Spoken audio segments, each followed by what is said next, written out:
మనోడిని కాపాడాలి, ఎదురోడి మీదన అబాండ వేసేయాలి. తద్వారా మావాడు కరెక్ట్ అనాలి, ఎదురోడు దొంగ అనాలి. కల్తీ మద్యం కుంభకోణంలో ఏకంగా తెలుగుదేశం పార్టీని వాళ్ళని సస్పెండ్ చేసేస్తే ఇప్పుడు అది వైసీపీకి చుట్టాలి. ఇదివరకు ఏమీ లేకపోయినా వైసీపీ లెక్కర కుంభకోణం చేసిందని నమ్మించడానికి నానా తాపత్రయపడుతూ చివరికి కోర్టులు తిట్టిపోస్తే కూడా అబ్బెబ్బే అదేం లేదని కవరింగులతో కథలు కాలక్షేపం చేస్తూ ఎవడో ఒకడి మీద ఏదో ఒక అభాండం వేసేసి వాళ్ళ వ్యాపారాలను కూడా లెక్కరకు ముడిపెట్టి ఇప్పుడేమో పబ్లిక్గా కల్తీ మద్యం తయారు చేసి ఫ్యాక్టరీలే పెట్టేసేసి మహామహా బ్రాండ్లన్నిటి దొంగ మద్యాన్ని ఇక్కడే తయారు చేసి బెల్ట్ షాపుల ద్వారా నిస్సిగ్గుగా అమ్ముతుంటే అట్లాంటి పట్టుకున్నటువంటి సందర్భంలో ఏకంగా ప్రభుత్వం కూడా బాధ్యతాయుతంగా స్పందించి వాళ్ళని సస్పెండ్ చేసి దాని మీద దర్యాప్తులు చేస్తుంటే దీన్ని డైవర్ట్ చేయడానికి నీచ జర్నలిజానికి కేర్ ఆఫ్ అడ్రస్ అయినటువంటి ఆంధ్రజ్యోతి రాసుకొచ్చినటువంటి ఒక వార్త.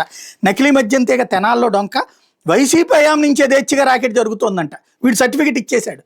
వీడి జర్నలిజమే అసహ్యం, వీడు అనే పదం ఎందుకు వాడాల్సి వస్తుందంటే ఎంత నీచులా వీళ్ళు అనేటటువంటిది ఇప్పుడు అనిపిస్తూ ఉంటుంది.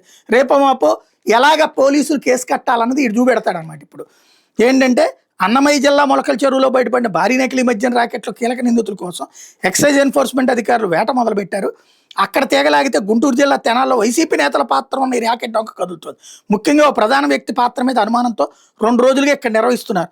మొలకల చెరువులో నకిలీ మద్యం తయారీ రాకెట్ని నెల 3న కడప జిల్లా ఎక్సైజ్ ఎన్ఫోర్స్మెంట్ అధికారులు బహిర్గతం చేసిన సంగతి తెలిసింది. ఈ కేసులో ఇప్పటికే తమిళనాడు, ఒరిస్సా మన రాష్ట్రంలోని పలు ప్రాంతాలకు చెందిన 10 మందిని అదుపులో తీసుకున్నారు. ఈ రాకెట్ వెనక ఉన్న 4 కీలక నిందితులు మాత్రం పరారీలో ఉన్నారు.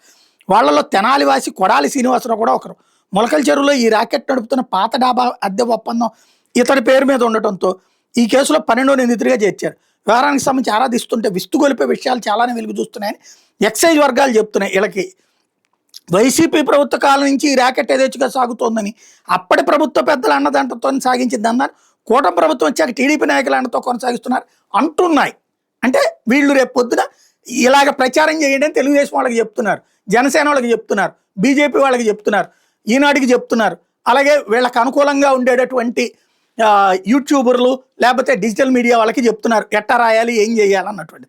ఇందులో ఇంకో కాన్సెప్ట్ ఏంటంటే వైసీపీ కీలక నేతకు శ్రీనివాసరావు బంధువని, అతడన్నతోనే గత ప్రభుత్వంలోని 5 ఏళ్లు గుంటూరు జిల్లా తెనాలి, గుంటూరు, బాపట్ల జిల్లా రేపల్లె, చెరుకుపల్లి, నిజాంపట్ల నకిలీ మద్యం సీసాలు ప్రభుత్వ మద్యం దుకాణాలకు సరఫరా చేసి డబ్బు వెనకేసుకున్నది తెలిసింది.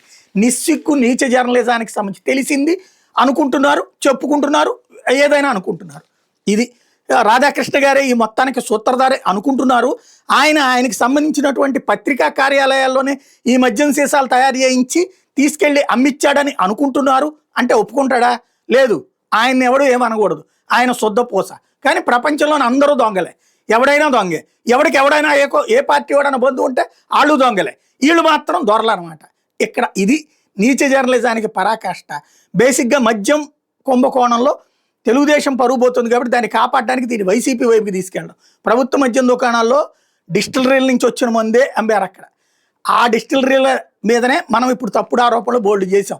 అదే డిస్టిలరీ నుంచి ఇప్పుడు మందు కొంటున్నాం. ఇప్పుడు మళ్ళీ ఈ నాటకాలతో డైవర్షన్. ఆ షాపుల్లో ఇది తీసుకెళ్ళి అమ్మారంట, వెళ్ళి తీసుకొచ్చుకున్నారన్నమాట వాళ్ళ దగ్గర నుంచి డబ్బులు. అప్పుడు ఊరుకునేవాళ్ళు వీళ్ళు 5 ఏళ్లలో, అదే దొరుకుంటే కనుక వదిలిపెట్టేవాళ్ళు వాళ్ళు. కాబట్టి ఇక రాబోయే రోజుల్లో దీంట్లోకి వైసీపీని లాగేస్తే అప్పుడు వాళ్ళు ఏమన్నారు, వాళ్ళని డిఫెన్స్లో పడేసేయచ్చు.